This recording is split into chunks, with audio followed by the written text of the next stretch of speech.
Week 8 is here, everyone. Hope you're excited. Final week of class, and I've got some very, very, very important announcements to go through for this class. I think you will be most encouraged by what I'm going to share with you today, for this week. So, week 8, objectives. You can read those yourself. No additional reading, so you're done with the reading for this class. Boom. And then final exam. The final exam is the only thing you should have done. A few of you have not done your lessons yet. If you've approved that with me, great. If you have not approved that with me, you still should be doing them this week, but you should have approved it with me earlier, and there may be slight consequences, but definitely still do it. And this exam. So if you haven't already looked, this is not another multiple choice exam on the same stuff you've done.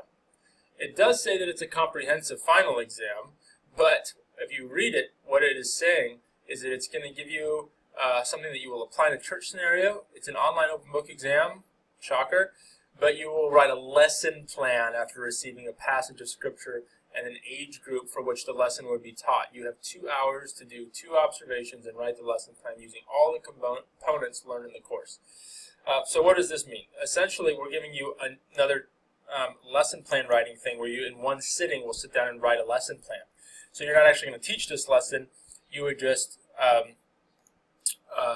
demonstrate that you understand how to do a lesson. It's the same thing you would have done for Jonah, but you're now going to do it on a new scripture passage that you did not have previously. Okay, so what does that mean? Well, I'll tell you what that means.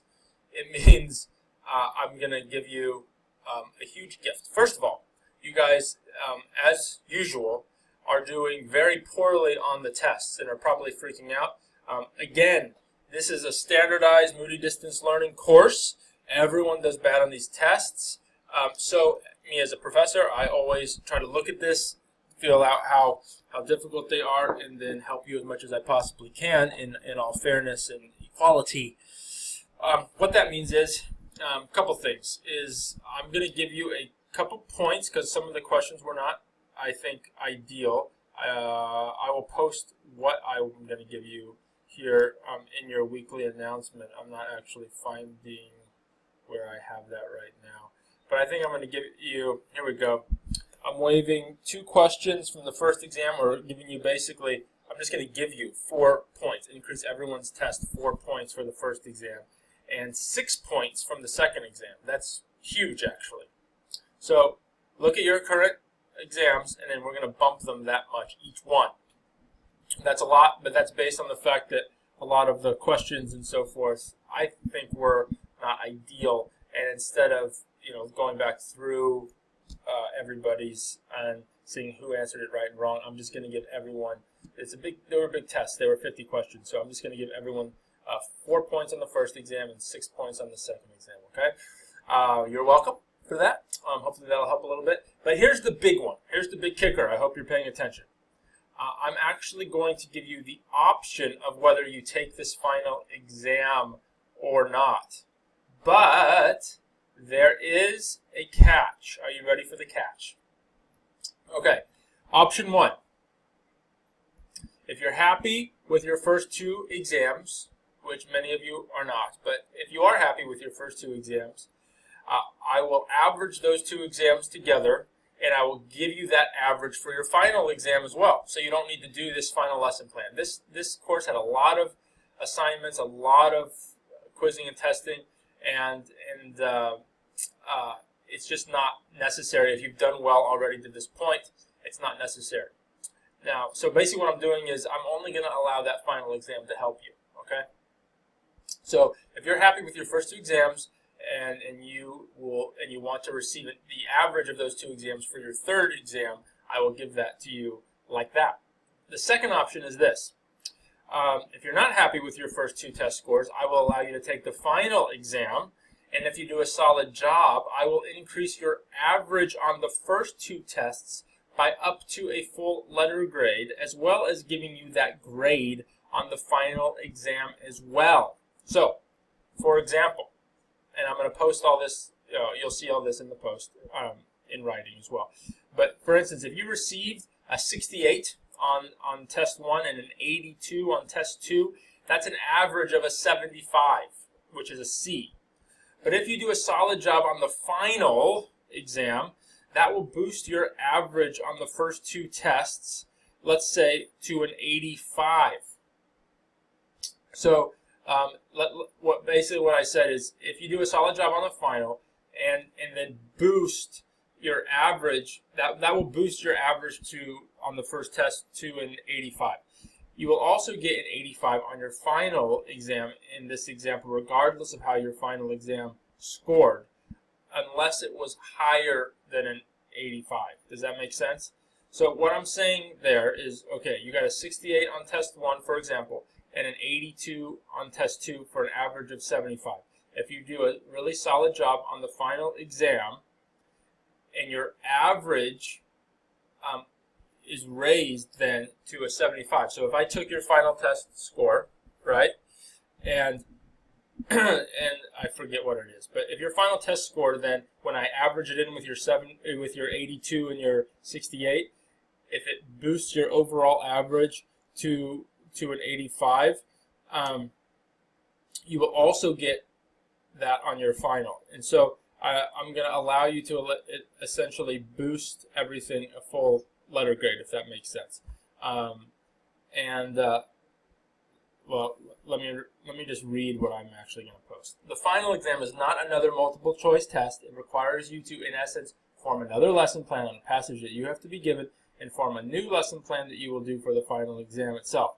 There's obviously a wide range of quality that you can give me on this, and so that's why I am not guaranteeing that doing this will raise your test scores a full letter grade. So in other words, if you're averaging a 68, if you got a 68 and an 82, and then you get an 81 on your final exam, it's not going to boost your grade that much. Or maybe if you get a 70 on your final, that would actually hurt your grade, right? If your average was a 75. I'm not going to let your final exam hurt your grade, but if I'm going to allow it to help you potentially bump your other 2 test scores a full letter grade. So, for instance, if you got 100 on that final exam, I'm not going to give you 100 for your next 2, for your first 2 exams, but I will bump your first 2 exams a full letter grade. Does that make sense? So I would bump you from a 75 average or a C average. I'll bump your first 2 exams to a B. Does that make sense? So I think this is the easiest way to say it. If you're not happy with your first 2 exams, I will allow you to take your final exam, and let's say you get a B on your final exam. I will allow you to get I will allow you to raise your other, if you got a D on your first 2 exams, I will raise your letter grade to a C average for the first 2 exams because you got a B on that final exam. Does that make sense?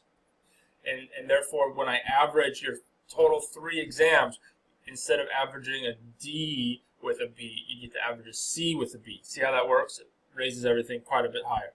That's because those were multiple choice. They were tough tests, and ultimately, what we're trying to get you to do is to write a lesson plan. So this final exam, if you're able to write a solid lesson plan, I want that to highly affect your other tests. Does that make sense? So ultimately, you'll see the benefit. It's not going to hurt you in any way. If whatever you do on the final exam, it can't hurt you. But the point is if you take the final exam, you have the opportunity to bump your first 2 exams up a letter grade. Okay? So I want you to understand that. And if you don't take the final exam, you'll basically keep the average of the first 2 exams for your final exam. Okay? That's what I'm doing in terms of extra credit for this course. I hope that makes sense. Feel free to Facebook or email me if you've got questions on that. Okay? And then, of course, we'll be posting the specifics for the exam here this week. So that's it, guys. I mean, that pretty much summarizes the course. You guys, I'm getting a lot of good feedback from you on in terms of your lesson plan stuff, and you guys have learned a lot. I can tell how much you've learned. You've taken risk, and you've had to put yourself in sometimes awkward situations with preparing and teaching people that you wouldn't normally put yourself in that position for. So it's always fun when a course puts you in that situation. And yeah, I think this is one of the more fun courses for a first-year student at Moody, just to get through, because you start to realize, you start to put some stuff together and go, in a very short number of months, I have really learned a lot in how to take my Bible education and start to apply it to how to teach the Bible, which is really exciting. So I hope you guys appreciate that. I'm really proud of all of you and how you've done. But finish strong, and I am here to make sure that I can give you the highest grade possible. I want you guys to succeed. My goal is not to have you fail. And basically here, the final exam is just the exact same methodology process that you've done up to this point. It's just now doing it on a new verse. And so, we're not there to stump you on that. So, all that to say, if you guys have any questions, let me know. But I don't want anyone to get through this course thinking that they got gypped by any means, by things being unfair or not in their favor, especially if you don't feel like you're a good test taker. So I can assure you, you will do fine in this course if you put the effort in. But let me know if you have any questions. Bless you all, and talk to you soon.